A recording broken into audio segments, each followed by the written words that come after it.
Les archives et musées de la littérature de Bruxelles sont un centre d'archives donc qui conserve des documents liés au patrimoine littéraire, théâtral, mais également éditorial de la Belgique francophone. Alors, à l'intérieur des fonds d'archives qui sont conservés, il y a un certain nombre de fonds d'archives qui sont spécifiquement consacrés à l'activité éditoriale, soit parce qu'elles sont rassemblées autour d'une personne, l'éditeur, soit parce qu'elles concernent l'ensemble des activités de telle ou telle maison d'édition. À côté de ces fonds d'archives spécifiques, il existe aussi énormément de traces des échanges éditoriaux qu'il y a pu y avoir à certains moments de leur histoire professionnelle entre un écrivain, une écrivaine et son éditeur ou ses éditeurs. Donc cela veut dire des correspondances, des manuscrits annotés, ou bien des documents promotionnels qui annonçaient la parution de tel ou tel ouvrage, etc. Donc ça, c'est aussi un complément à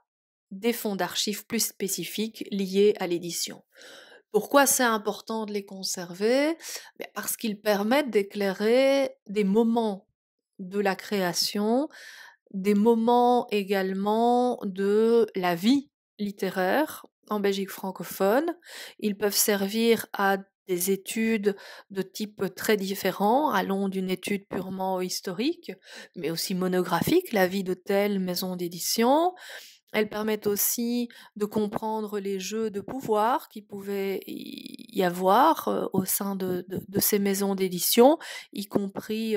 les appuis institutionnels ou l'absence d'appuis institutionnels qui ont pu exister à certains moments. Ils peuvent servir à des études de type historique, sociologique,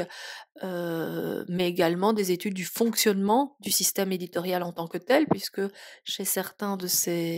dans certains de ces fonds d'archives, on trouve des documents comme des contrats, comme des comptes, des rapports et ce genre de documents plus institutionnels qui permettent de mieux comprendre le fonctionnement en interne de ces maisons d'édition.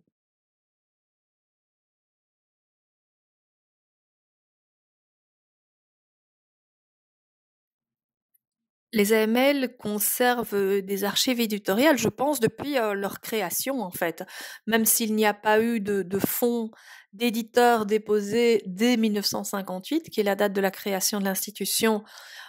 en tant que telle, il n'empêche qu'à l'intérieur des fonds liés à des écrivains, depuis toujours, il y a des échanges avec des éditeurs. Donc ce ne sont pas des archives éditoriales stricto sensu, mais énormément de traces sont déjà présentes dans les tout premiers fonds. Quels sont les principaux fonds, éditoriaux que nous conservons? Il y en a un certain nombre, je citerai le fonds André de Raache. Je citerai également une partie du fonds d'archives éditoriales lié à Jacques-Antoine et aux Éperonniers, l'autre partie étant conservée, à Liège. Nous avons également les archives des éditions RL, qui était une maison d'édition basée à Ostende, donc au bord de la mer du Nord en Flandre, mais qui publiait des livres en français. Nous avons également des archives liées à l'activité éditoriale d'Émile van Balberg, hein, qui était un bibliophile, un éditeur et un auteur lui-même. Nous conservons également les archives de Luce Wilquin, qui nous sont arrivées un peu plus récemment que les autres fonds que je viens de citer. Luce Wilquin a terminé son activité d'éditrice il y a quelques années à peine, et elle a décidé de confier aux AML toutes les archives de plus de 30 ans de travail au service de la publication, essentiellement de romans de littérature belge. Et puis nous conservons également,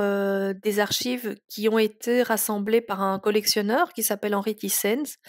et qui concernent Robert de Noël. Donc ce ne sont pas les archives de Robert de Noël, stricto sensu, mais il s'agit bien d'un certain nombre de documents, dont des documents authentiques, autour de l'activité éditoriale de Robert de Noël qui nous ont été transmises par ce collectionneur. Et puis à côté de ces fonds propres, je dirais, il y a aussi des fonds mixtes, c'est-à-dire, par exemple, des fonds de revues, littéraires. Donc il y a souvent eu dans l'histoire des revues littéraires belges des activités éditoriales de publication de livres liées à l'existence de ces revues et je pense en particulier à un fonds qui est assez riche et qui concerne la revue Les Lèvres nues, créée et animée, essentiellement par Marcel Marienne, qui a déployé aussi toute une activité éditoriale à un certain moment de son activité. Donc au sein de ces fonds non limita qui ne se limitent pas en fait à des archives éditoriales, mais aussi à des activités de revue, on trouve des traces de cette activité éditoriale.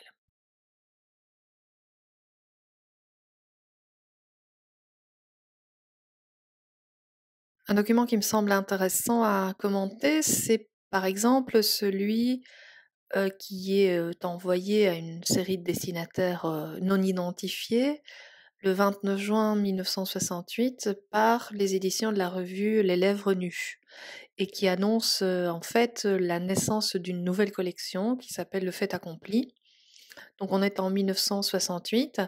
et ce document qui fait 2 pages annonce d'une part le type de format dans lequel cette nouvelle collection a l'intention de se présenter, mais également les titres déjà parus, ils sont au nombre de 5, et puis toute une série de prochains titres qui ont l'intention d'être publiés. On y trouve essentiellement, voire uniquement, des noms liés à l'univers des surréalistes bruxellois.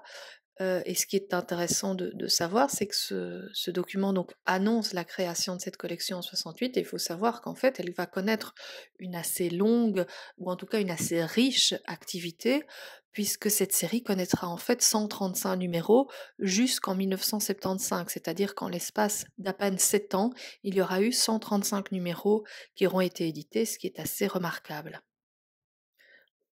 Autre document intéressant, qui provient des collections des Archives et Musées de la littérature, c'est une lettre signée par Robert de Noël et adressée à Jean de Beauchère, qui est datée du 4 mars 1935, dans lequel l'éditeur s'adresse à l'écrivain en l'appelant son ami, et où il commente en fait sa lecture d'un ouvrage, enfin de ce qui est appelé être un ouvrage, qui s'appelle Vanna, selon de Noël, dont il reconnaît toute une série de qualités, mais où l'on voit clairement que de Noël ne se lance pas, ne se risque pas à en décider en 35 la publication. Alors pour la petite histoire, il faut savoir que Vanna, qui deviendra Vanna dans les jardins de Paris, sera publié en fait en 1945 et pas par de Noël mais par Robert Laffont, sachant que donc de Noël a été tué en 1945.